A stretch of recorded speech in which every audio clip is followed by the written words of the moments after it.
तो finally Shinchan की history में पहली बार हम लोग को शिनचैन की एक ऐसी मूवी देखने मिलेगी जिसके अंदर हम लोग को इंडिया देखने मिलेगा और इसके साथ ही में अटैक ऑन टाइटन की जितने फैंस है। तो यहाँ पे मैं आप लोग बता दूं कि एओटी को लेकर फ्यूचर में आप लोगों को और भी चीजें देखने मिलने वाली है। और इतना ही नहीं, नारुतो शिपुडेन कब तक आएगा उसके बारे में भी आज हम लोग बात करेंगे। इसलिए चलो ज्यादा टाइम वेस्ट ना करते हुए आज की इस वीडियो को स्टार्ट करते हैं। तो सबसे पहले अपडेट के बारे में बात करें जो आता है अपने काडोकावा को लेकर। और हाँ, वही काडोकावा कंपनी जो हमारे एनिमे, मांगा और सिंपल वर्ड्स में कहूँ तो ये मीडिया एंटरटेनमेंट की बहुत बड़ी कंपनी है जापान में। और यहाँ पे एक्चुअली में काडोकावा भी थोड़े से खतरे में, क्योंकि अभी रिसेंटली में काडोकावा ने रशियन हैकर्स को $3 मिलियन पे किया है। और आप लोग पूछोगे कि इतने सारे पैसे किसी हैकर के ग्रुप को क्यों दिया गया, तो देखो यहाँ पे पायरेसी बंद करवाने के लिए नहीं दिया गया है। यहाँ पे जैसे कि मैंने बताया कि काडोकावा एक्चुअली में खतरे में था, जहाँ पे 8 जून 2024 के दिन काडोकावा के सर्वर के ऊपर एक साइबर अटैक हुआ। और ये जो साइबर अटैक है वो रशियन के हैकर ग्रुप ने किया जिसका नाम ब्लैक सूट है। और 8 जून को उन्होंने ही काडोकावा के सर्वर के ऊपर अटैक किया, जहाँ पे इस अटैक के दौरान उन्हें 1.5 टेराबाइट्स डाटा मिला। और इसी साथ में सेंसिटिव कंपनी के डॉक्यूमेंट्स और साथ ही में एम्प्लॉयज के पर्सनल इन्फॉर्मेशन, यहाँ पे इन सभी चीजों के ऊपर बहुत ही भयानक तरीके से साइबर अटैक हुआ। और वैसे तो हैकर्स यहाँ पे डिमांड कर रहे थे कि उन्हें $8.25 मिलियन चाहिए, बट इतने लंबे नेगोशिएशन के बाद यहाँ पे अब जाकर हैकर जो है वो $3 मिलियन पे माने। और $2.98 मिलियन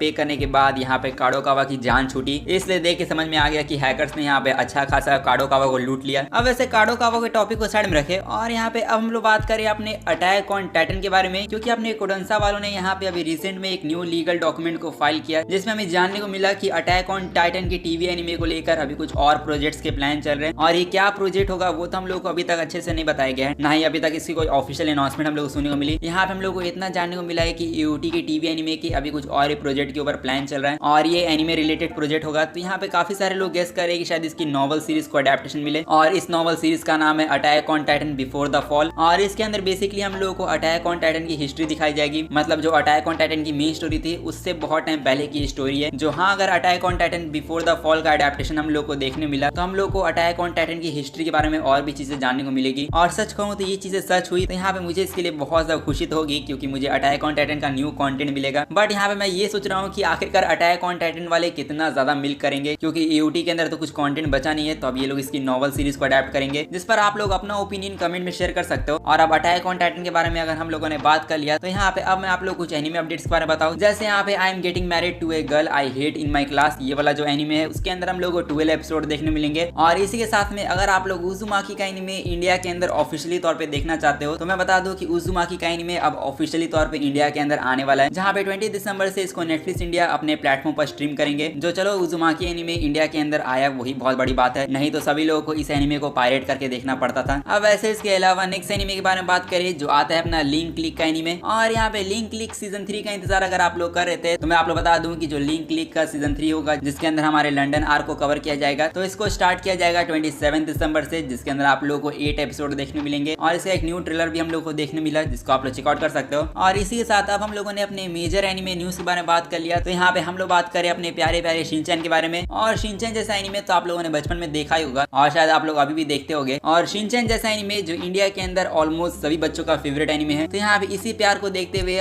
फाइनली शिनचैन की कंपनी ने इंडिया को रिकॉग्नाइज करना चालू कर दिया। और इसीलिए उन्होंने डिसाइड किया है कि जो शिनचैन की नेक्स्ट मूवी होगी वो हमारे इंडियन रीजन के ऊपर सेट होगी। और यहाँ पे मैं बिल्कुल मजाक नहीं कर रहा हूँ, इस मूवी का लिटरली हम लोगों को एक न्यू ट्रेलर भी देखने मिला है, जिस ट्रेलर को अगर आप लोग देखना चाहते हो तो मैं लिंक डिस्क्रिप्शन में प्रोवाइड करवा दूंगा। और क्रेयॉन शिनचैन की इस मूवी का नाम होगा सुपर स्प्लेंडेड स्कॉर्चिंग कासुकाबे डांसर्स। और हाँ, इसी नाम की जो मूवी होगी शिनचैन की वो हम लोगों को अगले साल यानी समर 2025 में देखने मिलेगी। और जैसे मैंने आप लोग बताया कि इस मूवी के अंदर जो अपना शिनचैन होगा वो इंडिया के अंदर घूमेगा और इंडिया के अंदर अपने एडवेंचर को करेगा। तो हाँ, यहाँ पे जो हमारा सपना था शिनचैन को इंडिया में देखने का वो अब यहाँ पे पूरा होगा। और लिटरली शिनचैन और अपना बोचैन दोनों ही यहाँ पे हम लोग कुर्ता पजामा में देखने मिल रहे हैं। और इस मूवी के जो डायरेक्टर है जिनका नाम है मासाकाजू, तो यहाँ पे इस मूवी को लेकर उन्होंने कमेंट किया, जहाँ पे उन्होंने बताया कि इस मूवी को प्रोड्यूस करने के लिए वो लोग इंडिया के अंदर पहुंचे और इंडिया की कई सारे लोकेशंस को घूमने के बाद और स्पाइसी करी को टेस्ट करने के बाद यहाँ पे अब ये लोग शिनचैन की एक अच्छे तरीके से मूवी बना पाएंगे जो इंडिया के ऊपर बेस्ड हो। और हाँ, लिटरली ये जो शिनचैन की मूवी होगी वो अभी तक की सबसे यूनिक मूवी होगी और होप करता हूँ कि जब ये मूवी इंडिया में रिलीज हो तब ये सारे रिकॉर्ड्स ब्रेक कर दे। और इसी के साथ यहाँ पे शिनचैन के अपडेट्स के बारे में अगर हम लोग बात करें तो यहाँ पे सोनी के ऊपर शिनचैन की बैक टू बैक मूवीज तो आती जा रही है। एंड गेस व्हाट, यहाँ पे शिनचैन की एक और मूवी सोनी के ऊपर आएगी और ये कोई ऐसी वैसी मूवी नहीं होने वाली है, ये शिनचैन की literally most anticipated anime movie है जिसको इंडिया के अंदर सभी लोग देखना चाहते थे। और काइंड ऑफ यहाँ पे यू कहूँ ये शिनचैन की एक हॉरर मूवी है जो आती है क्रेयॉन शिनचैन की 14th मूवी जिसका नाम है the legend called called dance amigo. और हाँ, जो आप लोग सुन रहे हो बिल्कुल सही है, यहाँ पे यही शिनचैन की मूवी हम लोगों को सोनी के ऊपर देखने मिलेगी, जहाँ पे इस मूवी को सैटरडे यानी 21 दिसंबर के दिन प्रीमियर किया जाएगा। एंड आई डोंट नो ये मूवी को वो लोग किस तरीके से दिखाएंगे, क्योंकि सोनी ये अपना किड्स चैनल है और इस मूवी को जिसने भी देखा होगा उसे पता होगा कि मूवी कितनी फक्ड अप है। इसके अंदर बहुत सारे ऐसे सीन्स है जो किड्स चैनल पर दिखाया ही नहीं जा सकता है, और इस तरह के सीन्स को किस तरीके से अब सोनी वाले मैनेज करेंगे, कैसे सेंसरशिप करेंगे, वो तो हम लोग को 21 दिसंबर को पता चलेगा। तो फाइनली ये मूवी सोनी वाले दिखाने वाले, तो यहाँ पे आप लोग इस मूवी को जरूर देखना और इंजॉय करना है। और इसी के साथ में अब हम लोग बात करें अपने लास्ट अपडेट के बारे में, जो आता है अपने सोनी को ही लेकर। और जैसा कि सोनी वाले शिनचैन के लिए तो बहुत सारी चीजें करते रहते हैं, बट सोनी वाले तो अभी एक और एनिमे दिखाते हैं जो है अपनी नारुतो सीरीज। और करेंटली आप लोग पता होगा कि नारुतो शिपुडेन अभी अपने टेम्पररी ब्रेक पर है, और इसी को लेकर आप लोग डेली कमेंट्स करते हो, जहाँ पे आप लोग पूछते हो कि नारुतो शिपुडेन कब तक आएगा सोनी के ऊपर। और शायद इस क्वेश्चन को पूछने की जरूरत नहीं है आप लोग को, क्योंकि सोनी वालों ने इसका आंसर खुद दे दिया। और जिनको भी नहीं पता, मैं आप लोग बता दूं कि सोनी के ऊपर नारुतो एक्चुअली में स्टार्ट हो भी चुका है, और कल हम लोगों को नारुतो के 3 न्यू एपिसोड रात में दिखाए भी गए। बट यहाँ पे वो नारुतो शिपुडेन के न्यू एपिसोड नहीं थे, वो एक्चुअली में नारुतो क्लासिक के एपिसोड थे। और हाँ, उन्होंने नारुतो क्लासिक को वापस से अपने चैनल के ऊपर स्टार्ट कर दिया। जहाँ पे ये चीजें क्यों करी गई, इसका सिर्फ एक ही रीजन है, और वो रीजन है राइट्स का इशू। और एक्चुअली में आप लोग पता नहीं होगा, बट जब शिपुडेन स्टार्ट नहीं हुआ था सोनी के ऊपर, जब इसका प्रोमो वगैरह रिलीज हुआ था सोनी के ऊपर, तब उस टाइम न्यूज निकल के आई थी कि सोनी वालों ने शिपुडेन के आधे एपिसोड के राइट्स को खरीदा है। और ये तो उस टाइम सिर्फ रूमर्स थी, बट शायद देख के लगता है कि जो रूमर्स है वो यहाँ पे सच हो रही है। और सच होने का रीजन भी है, सोनी वालों ने नारुतो क्लासिक को अपने चैनल पे स्टार्ट कर दिया। और लिटरली नारुतो क्लासिक को स्टार्ट करने का मतलब ये है कि यहाँ पे सोनी वाले ब्रेक लेना चाहते हैं, वो भी लंबा ब्रेक, क्योंकि जो लाइसेंसिंग वाला वर्क होता है वो यहाँ पे काफी ज्यादा ही लंबा काम होता है, और इसको करने के लिए सोनी को टाइम चाहिए। और मैं जानता हूँ कि आप लोग बोलोगे कि मुझे तो ये न्यूज मिली थी, यहाँ पे नारुतो शिपुडेन के आगे के एपिसोड डब हो चुके हैं, ये हो चुका है, वो हो चुका है। तो देखो, मैं इस बात से पीछे नहीं हट रहा हूँ, यहाँ पे नारुतो शिपुडेन के आगे के एपिसोड डब हो चुके होंगे, बट यहाँ पे वो इमरजेंसी एपिसोड होंगे जो सोनी ने बचा के रखा होगा, और इसके आगे डब करवाने के लिए सोनी वाले एपिसोड्स के राइट्स को खरीद रहे हैं। और इसका मतलब ये है कि शिपुडेन को आने में अभी और भी टाइम लगेगा। मतलब यहाँ पे अब मैं आप लोग गारंटी नहीं दे सकता हूँ कि ये आप लोगों को दिसंबर में देखने मिलेगा या फिर जनवरी में। यहाँ पे जो प्रोसेस है वो हो सकता है कि और भी लंबा जाए। और अब नारुतो शिपुडेन कब तक आएगा वो मैं आप लोग नहीं बता पाऊंगा, बट हाँ, मैं इतना कहूंगा कि 2025 में देखने मिलेगा, मोस्ट प्रोबेबली 2025 के फर्स्ट हाफ में देखने मिलेगा। और फर्स्ट हाफ के कौन से मंथ में देखने मिलेगा, अगर आप लोग को ये जानना है तो आप लोग चैनल के साथ बने रहो। जैसे इसके रिगार्डिंग कुछ अपडेट्स आएंगे वैसे मैं आप लोग बता दूंगा। और वैसे आप लोग नारुतो क्लासिक को देखना चाहते हो तो वो आप लोग सोनी के ऊपर देख सकते हो। और इसी के साथ आज की इस वीडियो को यहीं पर एंड करते हैं। तो अगर आप लोग को इस वीडियो की अपडेट्स अच्छे लगे तो जाके इस वीडियो को लाइक कर दो, और साथ ही में चैनल को भी जाके सब्सक्राइब कर दो ऐसी अमेजिंग कंटेंट के लिए। और मैं मिलूंगा आप लोगों से बस ऐसी ही अगली वीडियो में, तब तक के लिए सायोनारा एंड पीस आउट।